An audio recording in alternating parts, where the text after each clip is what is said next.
Okay. Hi, Robert. How are you? I'm very excellent, and I really want to thank you. It's my honor and privilege to be on the show with you, Douglas. Well, thank you for coming on this show. It's nice having you here. It's nice to see you. As we were talking about just before we got on, you've got a book out called My Wisdom Breathes, and you told me that the book is unpunctuated. Why don't you explain that a little bit? About 2011, I discovered if you unpunctuate your personal growth or your sovereign expansion, is what I call it, people have to read it and open up to understand their own journey and discover themselves. Because what I discovered when I was reading something was punctuated or listening or doing anything with punctuation, I was trying to know and learn what the author wanted me to know. But in unpunctuated, the person has to discover themselves and read it. And there's no not words in there. There isn't a negative word in them books. It's all, if it's about the past, it's about discharge the past, release the past, but it's really about being a trendsetter, trailblazer. It's all upward. It's I'm a hypnotherapist. So what I really understand is if you keep speaking about where you're going, Douglas, you never go backwards. And that's the thing I discovered most about when I'm punctuated. I can write to the dream and my desired lifestyle, and I never have to go backwards and try to heal the past. I'm moving forward, and that allows the thinking, knowing, memory mind to be quiet and takes the opinions, viewpoints, and beliefs out of the equation. So I get to expand and put new scenarios in my life. From a technical standpoint, doesn't it make it difficult to read if it's unpunctuated, though? Actually, no, because the reader has to actually learn how to do it, expand into it himself.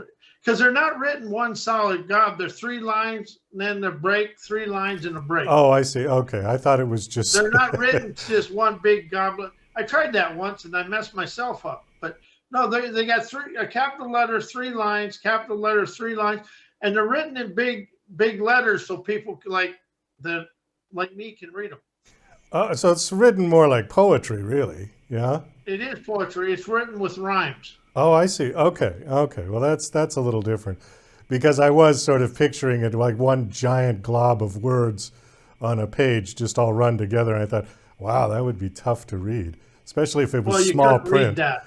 Yeah, that would be impossible.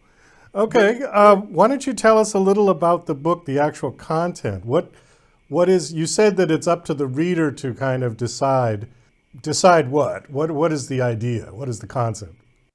and the reason I did that is so the reader expands themselves and gets to uncover their talents.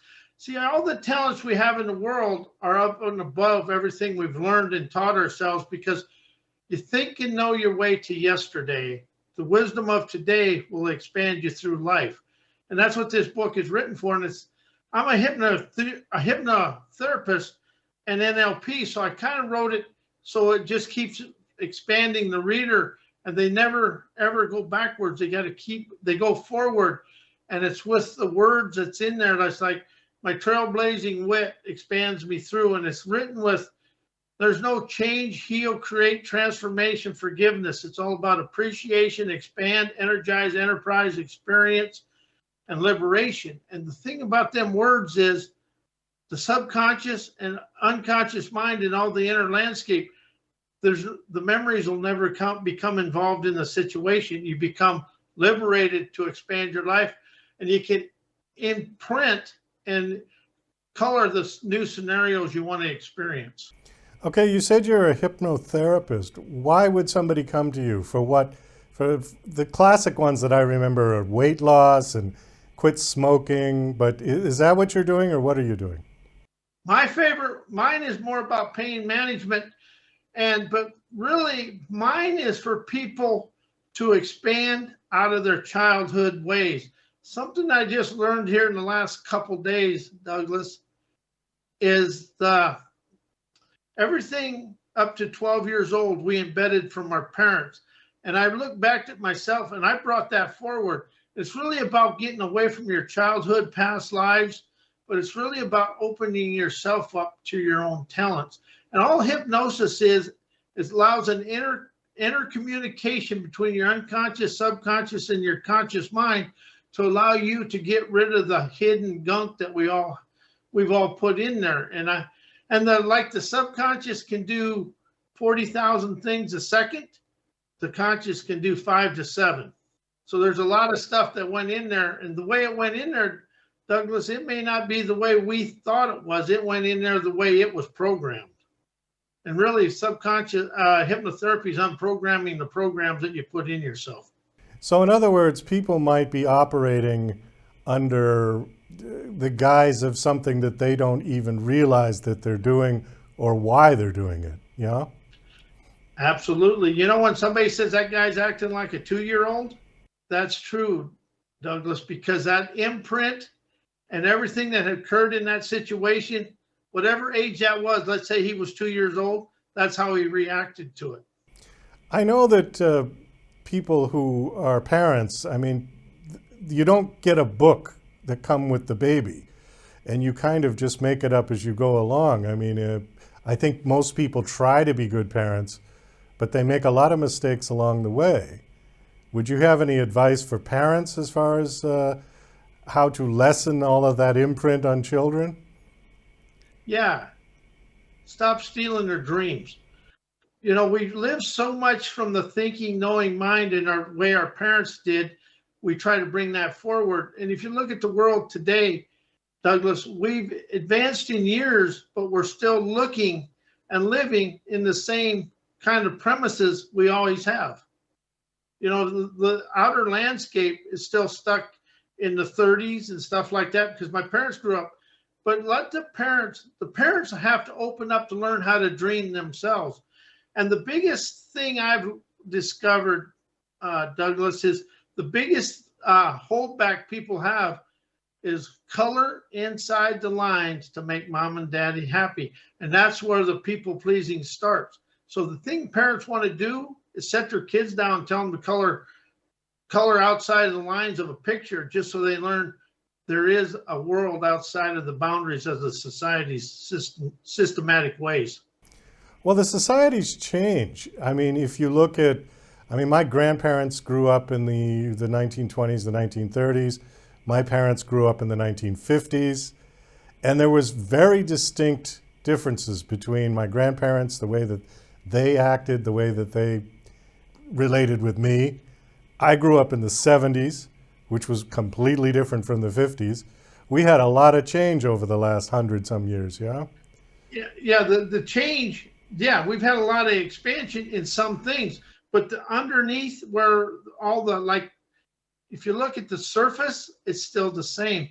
And we still are ingrained in the 30s, even today, because one thing we're afraid of is inspiration and prosperity, because we have no map for it, Douglas.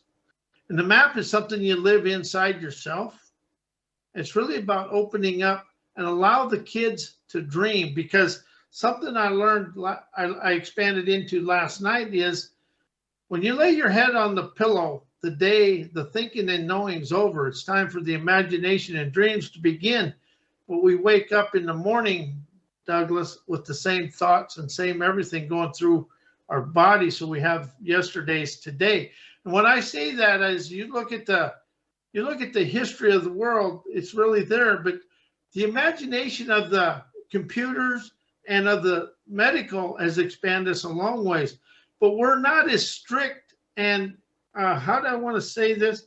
But we're not as controlled by everything as we was when I grew up, because the whole town watched you grow up, and if you messed up, everybody knew about it. And there is more liberation for people to have, like you were saying, there's more liberation for people to be innovative and creative, but people have to open up to it themselves. Isn't there a downside to that, though? Too much freedom is not necessarily a good thing. I've heard that. Well, it isn't the freedoms, it's a discipline that is lacking. You know, if you look at the deal, everything, Douglas, people don't have the discipline and the respect that you and I had to have in the 70s and the 50s and the 60s. That's the thing that's went out. It's the respect for other people's stuff. When I grew up, you did something to somebody's property, you had to go fix it, and then you had to go apologize, and no matter what I did, I was in the wrong. Yeah, I remember But that. Douglas, I wouldn't change that for anything, because that's the thing. The world has to get back to respecting people for who they are and what they have and stuff like that. Because everybody's in this. I don't really want to say, but they're in this. It's all for me situation. Does that make sense? It makes perfect sense. And I think that sort of came out of the 60s and the 70s, because before that, we didn't have as much of that. Yes. And, I was a union member for a long time, and the unions got so their arrogance kind of controlled them. And that's kind of where the world took over, as we started letting our arrogance. It's all about me and not about the world or the country. Yeah. It's a selfishness of each other is where we're at today. And I think it's getting worse with social media and with phones, where people are just using their phone and social media as a replacement for real person-to-person communication and contact.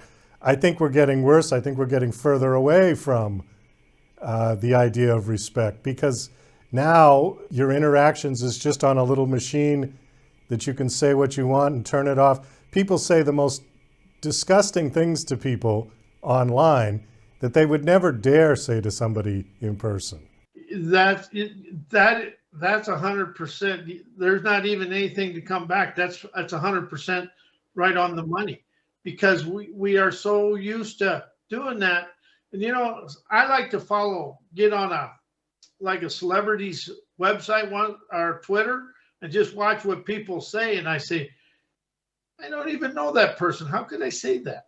It's amazing. It's like this. And see, that's the thing. There's no respect. And we have lost, like you were saying, we have lost the communication between people.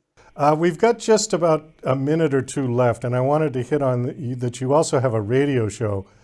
Very quickly, where is your radio show? Where can it be found? It's on Blog Talk. And I also, since I talked to you, I start a webinar every Monday at 6 p.m. It's a webinar. It's a paid-for webinar, but it's about it's about sovereign expansion and people moving forward. It's called Cowboy Wisdom Expansion Hours.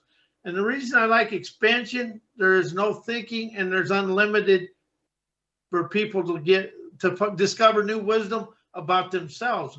And that's the thing. We've lost the wisdom and the experience of the world, Douglas, and we're staying in yesterday. So my guest is Robert A. Wilson. The book is called My Wisdom Breathes.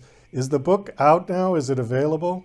Yeah, it's on my website, mycowboywisdom.com, and it's also at mywisdombreathes.com. And there's an audio on Audible. And the thing about that book, Douglas, I didn't say in the beginning, if you're having a bad day and things are going awry, you read any page in that book. It'll expand you out of that. But when you get the audio, you listen to that and you'll have a whole lot better day. You'll really be expanded and energized, because it's just written that way. And it's written like, my trailblazer triumphs open my trails of bliss. And that's what it is. It's about poetry of expansion. Okay, great. Robert, thanks so much for coming on the show and sharing your story with us. Nice to meet you. Best of luck with everything you're doing. Well, thank you, Douglas. This is my honor and privilege. I really enjoyed that. That was good conversation for everybody to expand on.